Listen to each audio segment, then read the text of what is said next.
सब तो खुश हो रहे हैं, पर अर्जुन को ये बात अच्छी नहीं लगी। तो अर्जुन कहता है जितना कहा है उतना ही करो। अब ऊपर हाथ उंगली करके जब ऐसे से अर्जुन कहते हैं तो जरासंध उनकी उंगली पे निशान देख लेते हैं कि ये साधु नहीं, साधु का भेष करके आए हैं। क्योंकि वो तो क्षत्रिय है, बाण चलाते हैं तो उनको बाण के निशान था। हाथ ऊपर करके कहते हैं जो काम बताया उतना ही करो जितना बोला गया है। उंगली दिखाकर बोले तो जरासंध की नजर हाथ पर जाती है। तो जो उंगलियों पर निशान थे वो केवल क्षत्रिय के होते हैं। जैसे ब्राह्मण, क्षत्रिय, वैश्य और शूद्र ब्राह्मणों का काम था शिक्षा देना, क्षत्रिय का काम था राजा बनना, वैश्यों का काम था व्यापार करना, शूद्र का काम था सेवा करना। तो सब अपना अपना कार्य करते थे। तो जो अर्जुन के हाथों में निशान थे वो थे बाण चलाने के। तो क्षत्रिय के हाथ में होते हैं ये निशान। अब तो आए साधु बनकर, साधुओं के हाथ में तो ऐसा निशान होता नहीं। जरासंध कहता है इसलिए पहचान गए कि मैं भी क्षत्रिय हूँ। उनके हाथों में भी वही निशान थे। अब जरासंध कहता है कुछ भी कह लो पर तुम साधु नहीं हो, तुम क्षत्रिय हो। जो भी है सामने आ जाओ, जो भी आप भेष बदल के आए हो सामने आओ, पता चला तो बहुत बुरा होगा। तो भगवान कहते हैं भगवान अपने रूप में आते हैं। तो जरासंध कहता है अरे कृष्ण तू क्यों कर ऐसा, तुम क्या चाहते हो?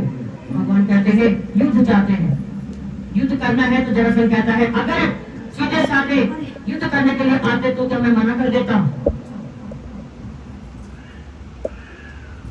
पर क्या करें, कोई काम तुम्हें सीधा करने तो आता नहीं है।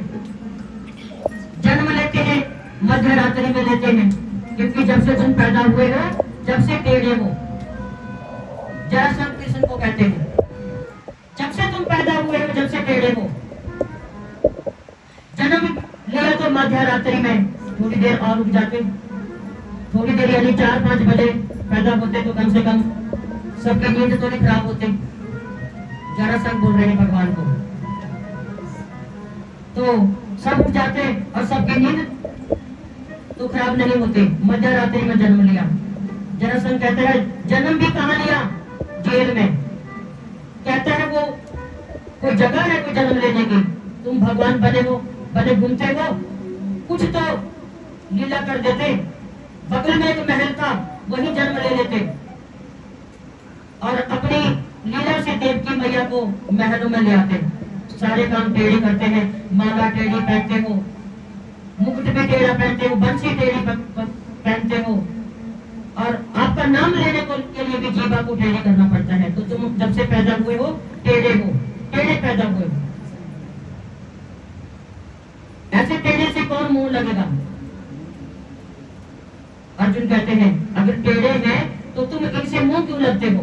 भगवान कहते हैं अगर बातें हो गई तो कुछ काम करें। तो जरासंध कहता है मैं तुमसे युद्ध नहीं करूंगा, मैं भीम से युद्ध करूंगा, क्योंकि वो मुझे थोड़ा बलशाली लग रहा है।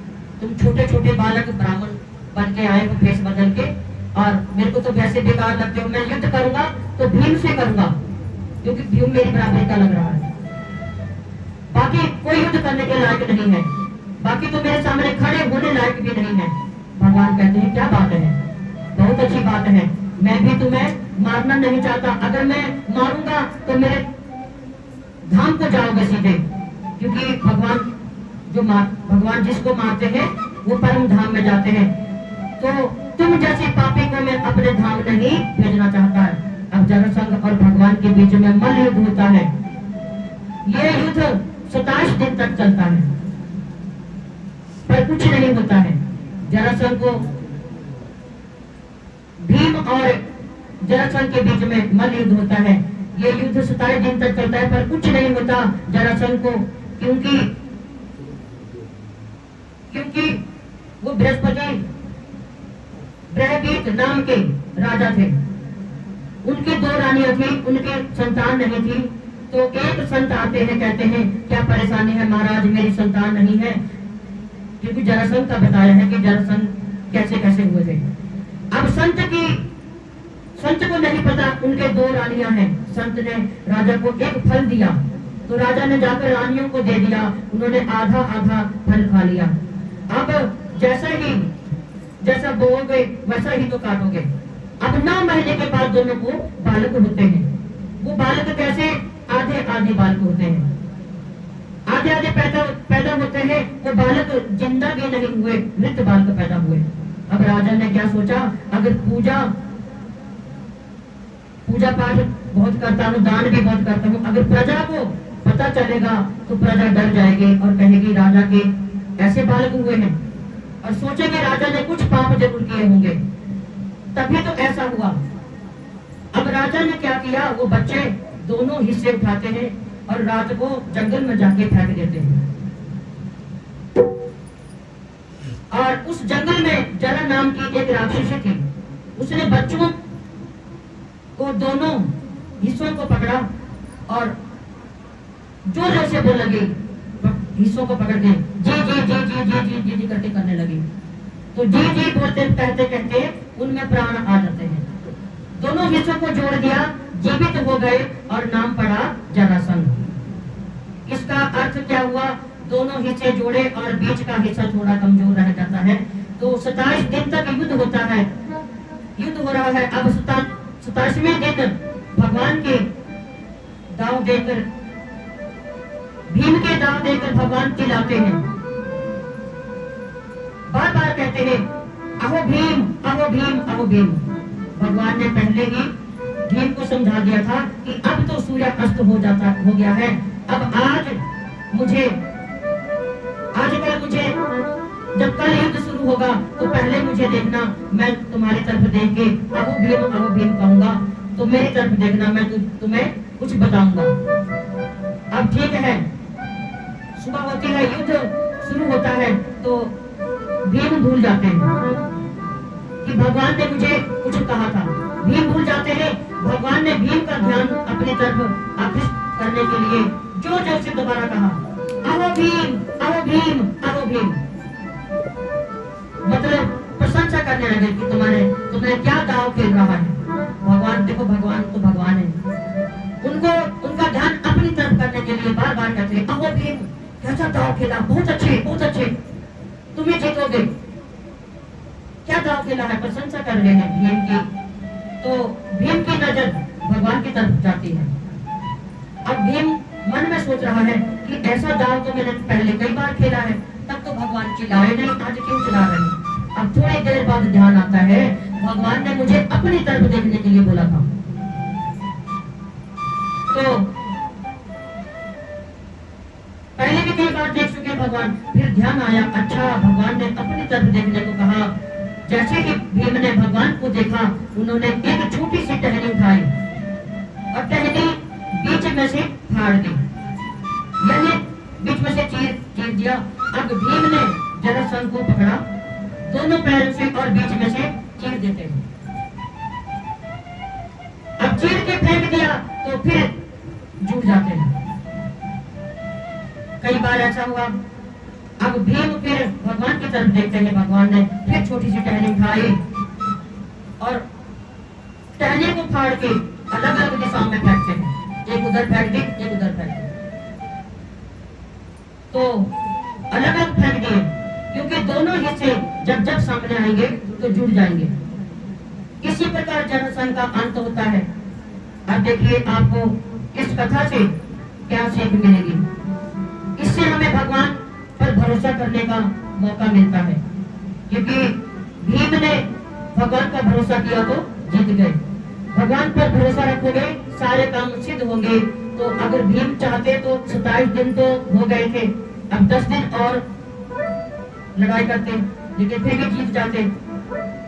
पर मैं अपने दिमाग से खेलता तो भगवान क्या कर लेते, जहाँ 27 दिन हो गए वहां पर 10 दिन और हो जाते, पर कुछ नहीं कर पाते। पर भीम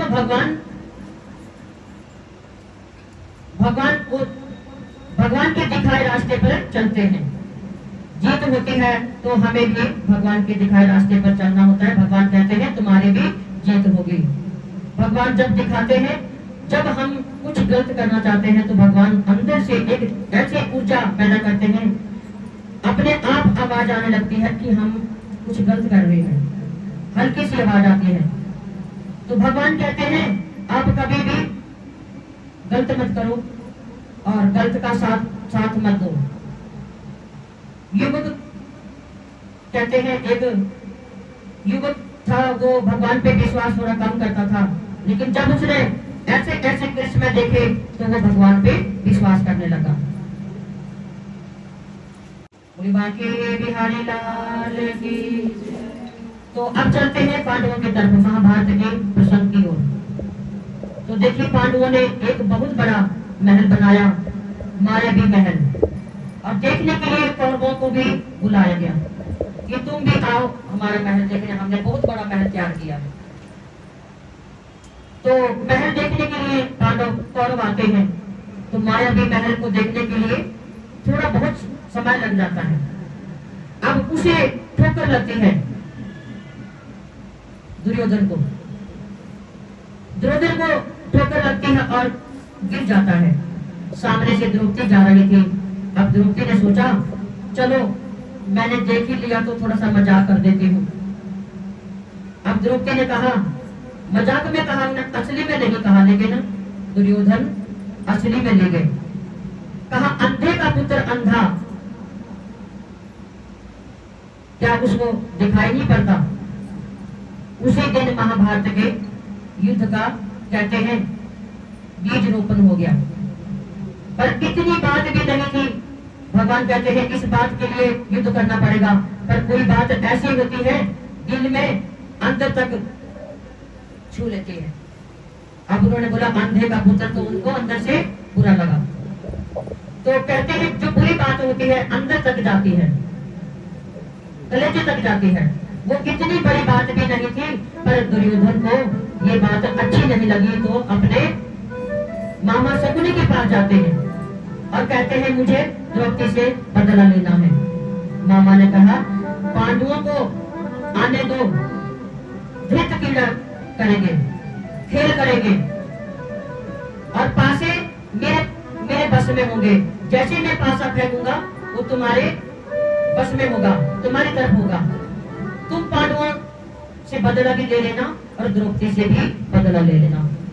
अब खेल शुरू होता है, बीच सभा में खेल शुरू हो रहा है।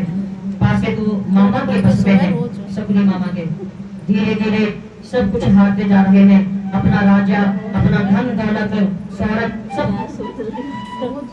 सब लुटा देते हैं, सब हार जाते हैं। धन दौलत शौहरत, अपना जो उनका राजा बनने का पद था वो भी हार जाते हैं, अपना राज्य पूरा हार जाते हैं। अब क्या खेलें? अब दांव पर लगाने के लिए कुछ बचा ही नहीं है। तो कहते हैं कैसे नहीं बचा? गौरव कहते हैं अभी तो द्रौपदी बची है। तो एक बार तो सब चिल्लाते हैं ये ऐसे कैसे बोल रहे हो, और बाद में द्रौपदी जी को भी दांव में लगा देते हैं, हार जाते हैं। उस समय द्रौपदी जी रजस वाला अवस्था में थी, कभी बाहर नहीं निकलती थी, बस उन्हें आराम के लिए कमरे में रखा था कि तुम आराम करो। अब आराम करना वो तो उन कमरों में थी, बाहर उन तो कमरे के बाहर भी नहीं आ पा रही थी। दुर्योधन दुशासन को भेजते हैं जाओ और केस पकड़कर द्रौपदी को खींचकर बाहर लेके आओ। अब दुशासन आते हैं और द्रौपदी के केस पकड़ के बाहर खींच के ले आते हैं। द्रौपदी गिड़गिड़ा रही है, रो रही है, मुझे बाहर मत ले जाओ, मुझे बाहर मत ले जाओ, बाहर बड़े बड़े राजा बैठे हैं, मुझे छोड़ दो, मुझे छोड़ दो। बाहर गुरु बैठे हैं, बड़े बड़े लोग बैठे हैं, इस अवस्था में मैं बाहर नहीं जा पाऊंगी। लेकिन दुशासन ने एक नहीं माना, बीच सभा में लाकर पटक देते हैं। कहते हैं इसे निर्वस्त्र कर दो, इतना अपमान करो कि ये अपना सब कुछ भूल जाए। भगवान कहते हैं इतना अपमान तो दैत्यों के टाइम में भी नारियों का नहीं हुआ था जो उन्होंने द्रौपदी के साथ करा। राक्षसों के टाइम भी नारियों का इतना अपमान नहीं हुआ था।